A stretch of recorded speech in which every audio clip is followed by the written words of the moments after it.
ये तो सारी चीजें इनकी जमीन हिल जाएगी। मैं कह रहा हूं इस बात को, मेहरबानी करके वो हमारा मार्गदर्शन न करें।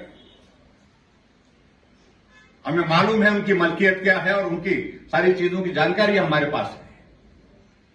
और मैं इस आरोप को यहां भी ये भी लगा रहा हूं, गाड़ियां स्लीपर की भर करके पंडोह में घर बनाने के लिए जा रही है। लेकिन ये सारी बातें निकलेगी और तो बहुत दूर तक जाएंगी ये बात। इस वक्त घटना घटी है, इस वक्त दुख हुआ है कि त्रासदी है, इसमें हम राजनीति नहीं करें, हम कुछ और चीज वो करें। बहुत सारी बातें थी, हम जब मुख्यमंत्री में बहुत कुछ कर सकता था, लेकिन उसके बावजूद बतौर मुख्यमंत्री मैंने कहा कि हमको कभी भी राजनीतिक भाव के साथ नहीं काम करना चाहिए, आंखें बंद कर दी।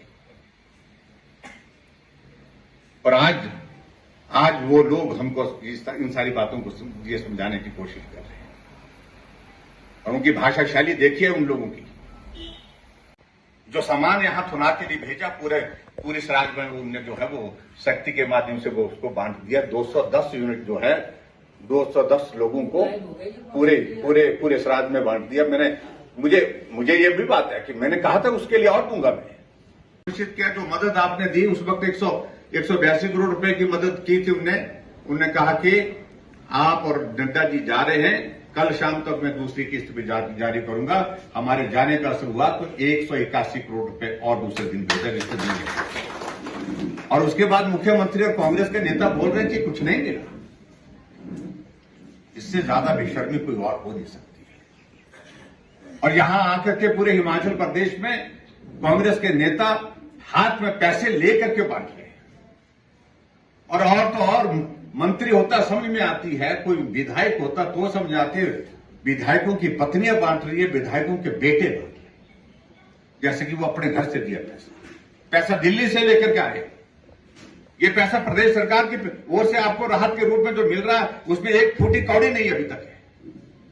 जो भी पैसा है वो केंद्र से जो पैसा आया है, एडवांस किस्तें जो है 364 करोड़ रुपए की हिमाचल प्रदेश को जो केंद्र सरकार ने दी है रात की घड़ी में, ये पैसा वो पैसा है। इस चीज को समझने की आवश्यकता है। मैं इस बात से सहमत हूं, जब नुकसान होता तो स्वाभाविक रूप से दिल को पीड़ा होती है और उस पीड़ा के कारण आदमी भावुक होकर के बात कह देता है, और ऐसी स्थिति होती है। लेकिन हकीकत को समझने की कोशिश करो। कल मैं किसी से बात कर रहा था, अपने परिचित के लोगों से, कुल्लू घाटी में जो सीपीएस है उसका बेटा बांट रहा पैसा। किस अधिकार से पैसा बांट रहा वो?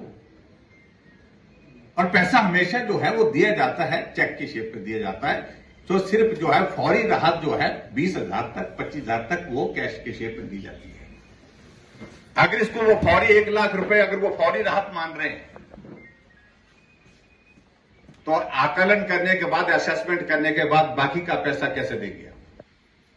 इस बात को लेकर स्पष्ट नहीं है। मेहरबानी करके इस त्रासदी की घड़ी में सब लोग वो इकट्ठा होकर के चले। और मेरे उन मीडिया के भी कुछ चंद लोगों से, खासतौर से पर्टिकुलरली जो रिपोर्ट्स इस प्रकार से प्रस्तुत करने की कोशिश की भी, दुनिया का सबसे बड़ा कोई क्या बोलते हैं उसको, इस तरह से कोई गलत काम हुआ तो यहां हुआ है। गैरकानून के लोग हैं वो लोग। और सब्र करें, संयम करें, अच्छा रहेगा। त्रासदी किसी को भी नुकसान पहुंचा सकती है। आज कुछ लोगों को जहां जो बैठे हैं, आप उस संकट के दौर में से गुजर रहे हैं, कल किसी और के यहां पर भी त्रासदी हो सकती है। और इसलिए दुख को साझा करने की कोशिश करिए, इस तरह से बदनाम करने की कोशिश नहीं करनी चाहिए।